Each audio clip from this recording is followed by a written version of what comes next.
Questo è Luigi. Luigi, da 10 anni, vive a Venezia, in centro storico.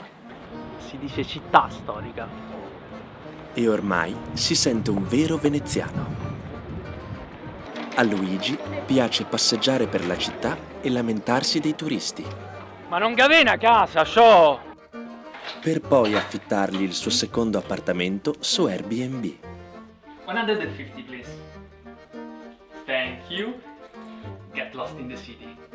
A Luigi piace lamentarsi del fatto che gli spritz fuori Venezia siano considerati dei cocktail.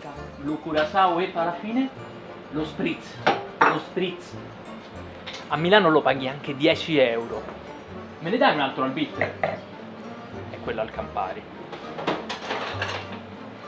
A Luigi piace infarcire le sue frasi di idiomi locali. Ti fa davvero? Sommi, scendi, vai su. Fatalità. Ciao amore. Che sboro. Sì o no?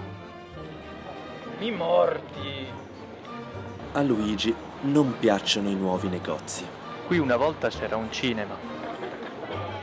Qui una volta c'era una libreria. Qua una volta c'era un antiquario.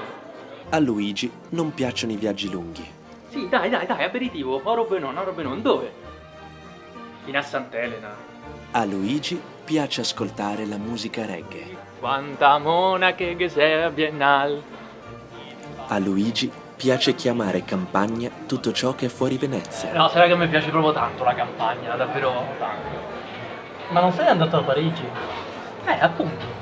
Campagna, no?